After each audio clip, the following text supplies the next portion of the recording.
Hey folks, James Tracey here, memoryholeblog.com.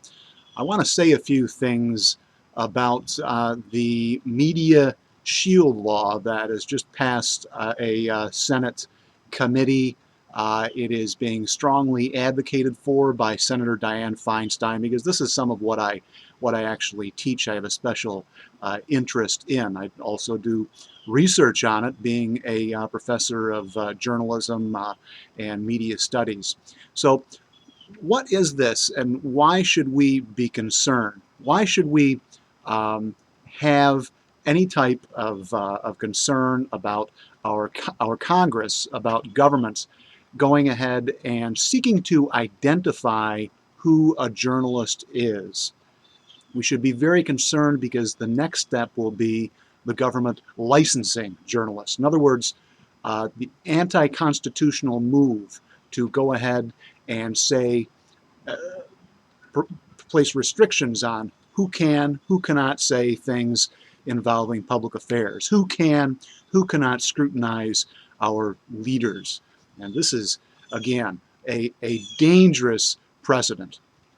What is a journalist?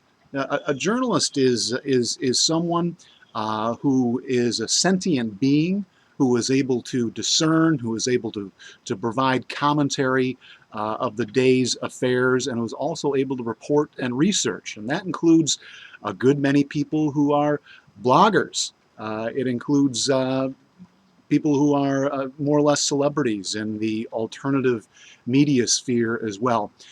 The whole notion of journalism and professionalizing journalism came about at the turn of the century in the late 1800s, early 1900s, when the press lords of the day, Joseph Pulitzer and William Randolph Hearst, realized that the reputation of journalism had gotten so bad because of yellow journalism that they wanted to professionalize journalism. And so the first journalism school was established with Pulitzer's money in 1906 at Columbia University, the Columbia School of Journalism. And then there were subsequent journalism schools established throughout the next 20 or so years, a lot of them, for example, in the Big Ten schools throughout the Midwest. So this was a project to legitimize a practice that was delegitimized because of the excesses of the press lords.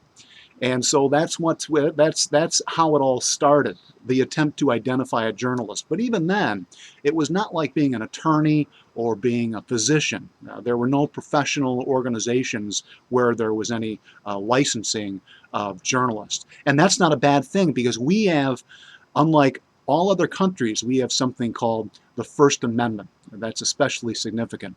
So that means that individuals like Matt Drudge is a journalist. He's an editor of one of the most sought-after web pages, sites on the internet. He has an editorial voice. It's very evident in what he chooses to put up there. But the same could be said for blogs and so forth, for websites that may have a different political take. And out of all of these perspectives, an individual should be able to arrive at truth. It shouldn't be a matter of someone drawing a paycheck from the New York Times or Fox News or MSNBC. Not with our wonderful First Amendment. And that's something we have to keep in mind when these sorts of things are pondered. These sorts of things are done by our own Congress. So not only Matt Drudge, individuals like Rush Limbaugh, Michael Savage, they are commentators of the day's affairs. And you could say the same thing about Amy Goodman or Tom Hartman on the left side of the political spectrum. All of these individuals care about what is going on, and they have a perspective that they offer. They provide analysis. This is what journalism is. At the same time, one could argue that a Luke Rudkowski, for example, is a journalist. In fact, he's doing more than what conventional journalists that draw a paycheck from a legitimate news organization actually do by going out and posing tough questions to those in power, to the real power elite. And you could say the same thing about a number of other alternative media journalists. But again, this law sets a precedent that eventually journalists could be licensed. And again, that's a very dangerous thing to move toward. And if you look at, for example, what's going on in the United Kingdom, they're already there.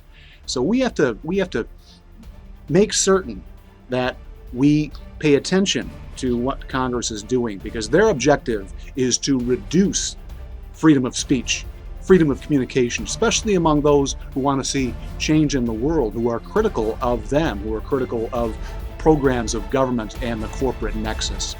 So those are my views and perspectives on what's going on. James Tracey, MemoryHoleBlog.com, signing out.